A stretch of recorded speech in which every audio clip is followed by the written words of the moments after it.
अस्सलाम वालेकुम स्टूडेंट्स। आज के इस सेशन में हम देखेंगे कि हम किस तरह से लिटरेचर रिव्यू को लिखते हैं। ठीक है, how to write a literature review. सबसे पहले हम ये देखेंगे कि हमारे पास लिटरेचर आर्टिकल क्या है। What is a literature article. ठीक है, लिटरेचर आर्टिकल बेसिकली क्या है कि एक टाइप है ऑफ सेकेंडरी लिटरेचर की, जो कि कंसिस्ट कर रही होती है प्रीवियसली पब्लिश वर्क पे। ठीक है, इसको हम ऐसे भी कह सकते हैं review articles given an overview of existing literature in a field, यानी कि एक स्पेसिफिक फील्ड में जो है एग्जिस्टिंग लिटरेचर है ये। ठीक है, अगर आपने एक फील्ड सेलेक्ट किया, उस फील्ड के रिलेटेड आप लोगों ने जितना भी एग्जिस्टिंग लिटरेचर किया है उसके ऊपर रिव्यू किया है। ठीक है, तो वो हमारे पास क्या है, यहाँ पे रिव्यू आर्टिकल्स है। ठीक है, नेक्स्ट मूव करते हैं हम। हमारे पास यहाँ पे टाइप ऑफ रिव्यू आर्टिकल्स हैं, यानी कि हमारे पास 3 टाइप ऑफ रिव्यू आर्टिकल्स है, literature review, Meta analysis and systematic reviews. ठीक है, जो कि हम इस सेशन में जो है देखेंगे लिटरेचर रिव्यू बेसिकली क्या है, हम कम्प्लीटली अंडरस्टैंड करेंगे about literature review. Next move करते हैं, what is a literature review.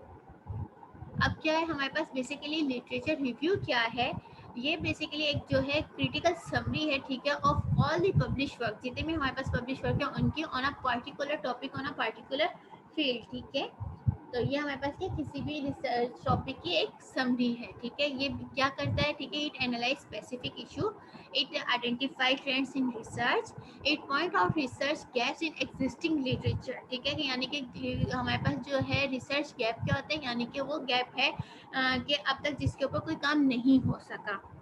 How literature review help scientist and readers. ठीक है, कैसी वर्क हेल्प कर रहा है, रीडर्स किस काबिल होते हैं, ठीक है, are able to form an idea about the current state of understanding on a topic. ठीक है, ये क्या करते हैं, ये जो है एक आइडिया फॉर्म कर रहे होते हैं। ठीक है, और उस आइडिया की बेस पे डिसाइड करते हैं कि हम लोगों को आगे जो है इस आर्टिकल को रीड करने की ज़रूरत है या नहीं।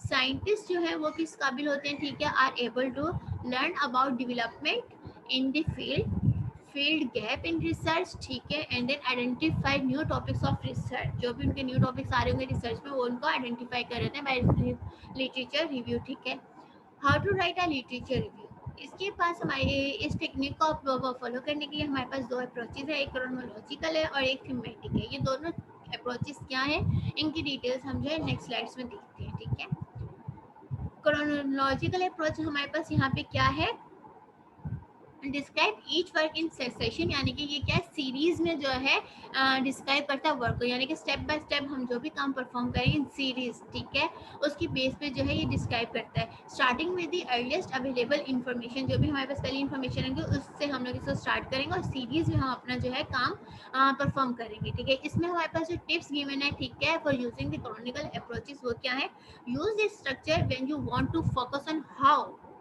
idea or methodology has progressed over time. ठीक है, group and discuss your sources in order of their publication date, जो भी पब्लिकेशन डेट होगी उसके ऑर्डर पे हम इस पे डिस्कस करेंगे अपने सोर्सेज को। Record the research and development in each group. Check how the field has developed over the years. To all studies discuss a common topic.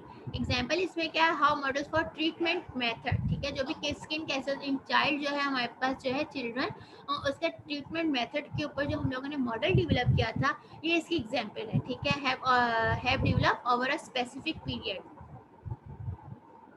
Next approach हम देखते हैं दी थीमेटिक अप्रोच। ये अप्रोच हमें क्या कहती है, organize and discuss existing literature based on themes or theoretical conceptual field are important to understand the topic। यानी कि इसमें हमारे लिए जो चीज़ें हम लोग क्या करते हैं, जो भी एग्जिस्टिंग लिटरेचर है हमारे पास उसको ऑर्गेनाइज और डिस्कस करना है। ठीक है, और हमारे लिए सबसे ज़्यादा इंपॉर्टेंट यहाँ पे क्या है, हमें important to understand the topic, understanding the topic. इसमें जो टिप्स यूज़ हो रही है, ठीक है, for using the thematic approach, ठीक है, वो क्या है हमारे पास, remember that you need to do much more than summarizing each study। ठीक है, analyze existing knowledge on the topic with regards to a certain important issue, draw the reader's attention to new angle of perspective, start listening citation, start listing citation you may include in your paper।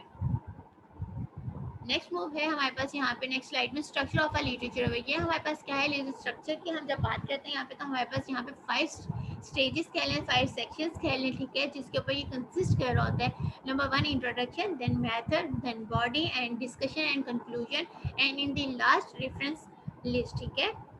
अब एक एक करके हम इनको देखते हैं कि हमारे पास इंट्रोडक्शन क्या है। इंट्रोडक्शन में हमारे पास क्या होता है, हर चीज़ का हम लोग चंक्स रख रहे होते हैं थोड़े थोड़े, यानी कि सम सॉर्ट ऑफ हमारे पास जो है यहाँ पे क्या होता है, कॉन्टेक्स्ट होता है, ठीक है, कुछ information about the field of study, जो भी हमारे पास फील्ड ऑफ स्टडी होगी उसकी इन्फॉर्मेशन होगी यहाँ पे। Relevance of this chosen topic होंगे, ठीक है, जो भी हम लोगों ने टॉपिक चूज किया उससे रेलिवेंस होगा, ठीक है, with in the field, and the focus of the literature review. Next है हमारे पास मेथड। मेथड हमारे पास क्या होता है कि help reader understand your approach, जो भी हमारे पास अप्रोच है वो हमारे पास रीडर को क्या करता है कि हेल्प करता है टू अंडरस्टैंड, ठीक है। Describe the criteria used to select the sources और the way in which you have presented information. Next हमारे पास बॉडी। बॉडी हमारे पास क्या होता है, हम लोग इसमें डिसाइड करते हैं कि हमने कौन सी अप्रोच यूज़ करनी है, ठीक है, हमने क्रोनोलॉजिकल अप्रोच यूज़ करनी है या हम लोगों ने थीमेटिक अप्रोच यूज़ करके अपनी बॉडी को डिस्क्राइब करना है। देन हमारे पास डिस्कशन एंड कंक्लूजन।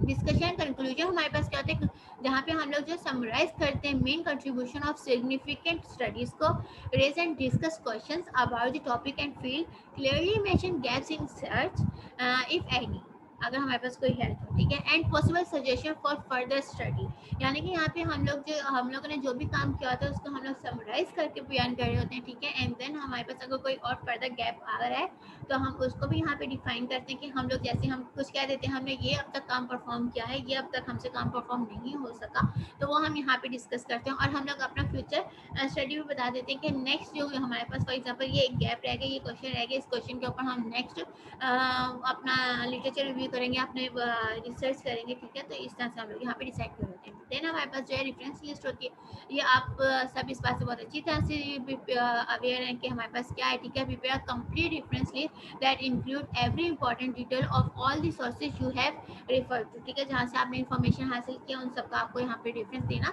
जरूरी है।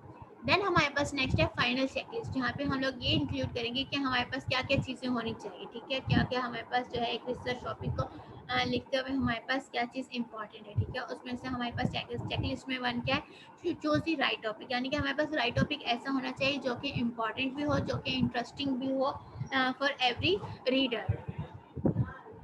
नेक्स्ट है हमारे पास check the literature you have chosen.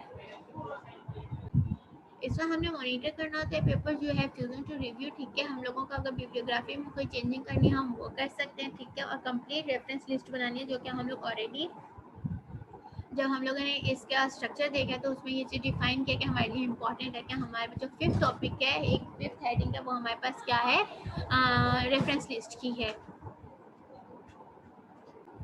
Then हमारे पास नेक्स्ट एक लिस्ट क्या है, टेक नोट्स वाइल रीडिंग। इसका मतलब ये है कि हम लोगों को जो भी इंटरेस्टिंग इन्फॉर्मेशन मिली है, ठीक है, कोई भी इंटरेस्टिंग कह लें, ठीक है, इसमें जो भी हमारे पास जो है इम्पॉर्टेंट इंफॉर्मेशन है उनको हम लोग जो है राइट डाउन कर लें, ठीक है, उसको नोट डाउन कर लें।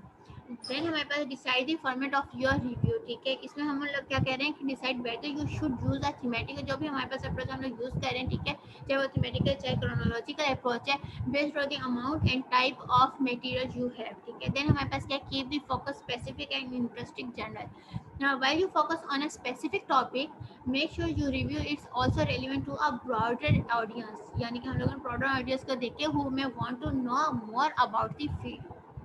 नेक्स्ट हमारे पास क्या है, analyse critically don't summarise.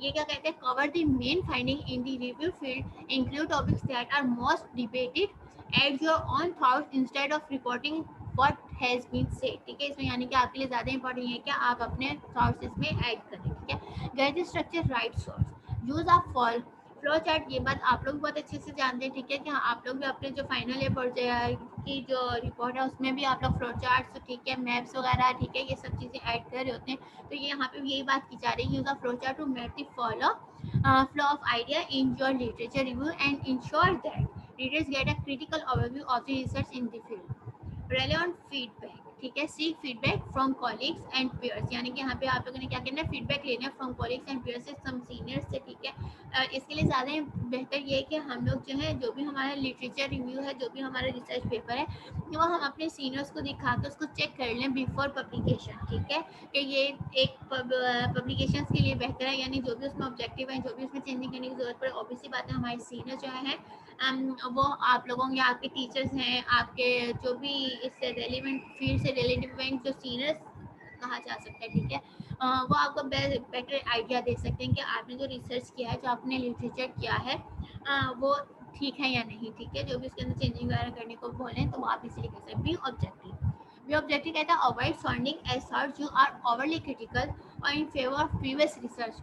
Objective objectively present the strength and weakness of previous studies, then include older study।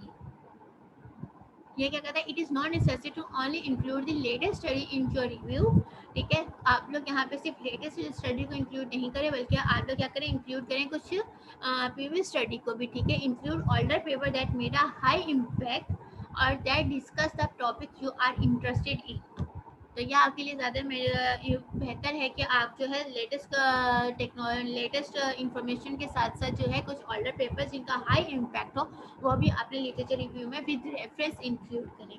तो ये थे हमारे पास यहाँ तक का आज का टॉपिक, आज के सेशन, जिसमें हम लोगों ने ये लर्न किया कि किस तरह से हम लोग जो है लिटरेचर रिव्यू रख सकते हैं, ठीक है, लिटरेचर रिव्यू बेसिकली क्या है उसका, देन हम लोगों ने स्ट्रक्चर देखा, स्ट्रक्चर किन किन पार्ट्स पर कंसिस्ट कर रहा है, ठीक है, देन हम लोगों ने जो है इससे पहले जो है वो देखा, हमारे पास जो दो अप्रोचेस थी, ठीक है, उन दो अप्रोचेस को यूज़ करके हम लोग अपना लिटरेचर रिव्यू कर सकते हैं। एंड देन हमने कुछ फाइनल चेकलिस्ट देखी, जिसकी बेस में हम लोगों के लिए कुछ चेकलिस्ट जो हमारे लिए इंपॉर्टेंट है कि हमारे पास जो है अपनी फील्ड में हम लोग क्या क्या इंक्लूड कर, सॉरी, अपने लिटरेचर रिव्यू में हम लोग क्या क्या इंक्लूड कर सकते हैं, ठीक है, अपने लिटरेचर आर्टिकल जो भी हम लोग लिखेंगे, तो और हमें उनके चेक्स रखने की ये चीज़ें हमारे पास है या नहीं है, ठीक है। तो ये था हमारा आज का टॉपिक। कोई भी क्वेश्चन हो तो कल की लाइव क्लास में आप मुझसे इससे रिलेटेड क्वेश्चन कर सकते हैं। थैंक यू, अल्लाह हाफिज़।